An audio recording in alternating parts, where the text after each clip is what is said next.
All right. So let me go ahead and sort of clean up some things that the opposition has pretty much failed to understand about what we brought forth here. First off, I'm going to go into a little bit of rebuttal, and then I'm going to hit 3 main points as to why this is actually going to benefit the individual. However, I'm going to say, first of all, okay, job seekers allowance, they have to prove that they're looking for work. That's all fine and good, but like, you can actually, first of all, you can fake it. You can actually say, okay, I'm going in and I looked for 2 jobs, unless they actually go with somebody and talk to somebody, talk to the person that submitted the application and do all this actual work. There's really no way to actually follow up, so you can actually completely and totally just lie about it. In this way, we're actually looking at building a community in which people actually work the jobs. We know that they're actually doing what they're supposed to be doing, and we're not taking up so much time that they can still actually look for jobs.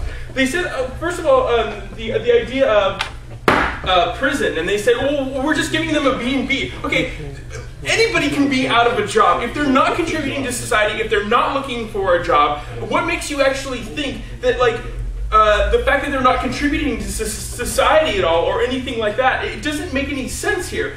These people aren't just criminals. Like, everybody that doesn't have a job isn't going to be like, hey, cool, I'm going to go into prison. Like, that's just not the way it works. And to actually say anything like that is pretty much ludicrous. And the last thing I want to talk about here is to counter the welfare state, and this kind of goes into a little bit of my point, is that fundamentally the opposition doesn't understand that what we're saying is we're not actually like revoking their giving them money for being unemployed, right? You still have a welfare state. We're still giving you money, right? Okay, but the only thing that you're doing is you're actually doing some community things, not this time, in which they can help the community as in general. And this is actually not taking away jobs from the labor market. These are things that need to be done. Things like people picking up trash on the side of the streets, picking up poop after like dogs have soiled in parks, things that people don't generally need to have a bachelor's degree to do. That's the whole point, all right? This isn't something that people need to be heavily trained to actually to do rubbish bin liners, which being American is something for me. Not this time.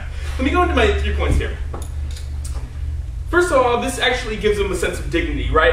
As you can show that the way that you end up sort of working and the way that you fit into society, working actually improves the way that you feel about yourself in general. And we think that that's actually intrinsically linked to your self-esteem. You see that there are high depression rates, mainly among people who actually don't hold jobs. No, furthermore, not this time, people that are that work are actually ended better off because they sort of link into the community organization. They're talking to people and stuff, which goes a little bit further than my second point. But also, furthermore, my C point here is that it actually helps the community. It makes you feel better about making a difference, cleaning up after yourself, or cleaning up after the people around you and things like that. Go ahead, make it quick. If these people aren't working, the state is forcing them to do menial labour for less than minimum wage. How does that give them any dignity at all? Okay. If you're doing something, let me explain to you this. If you, obviously sitting in your house watching television all day, not doing anything at all, and actually just rotting away is actually not good at all. And in fact, getting people out and doing things and actually giving them a job, giving them something to do is better than nothing at all. So we're actually net improving the dignity of people in general.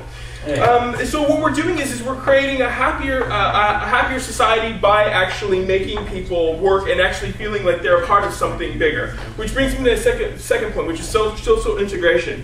The idea is that actual socialization with the community gives you more empathy towards people of all walks of life. So for example, if you're helping out as a carer for somebody, or if you're doing sort of things that make you feel better, you're integrating with the community. Now, you're more likely to actually donate time. Statistics have actually shown that people who've actually donated their time a number of times to do community organization or community work in some way, shape, or form are more likely later on in life to actually donate their time when they're able to. And we actually see this as a benefit, because what you're doing is you're increasing the community through individual participation, not this time.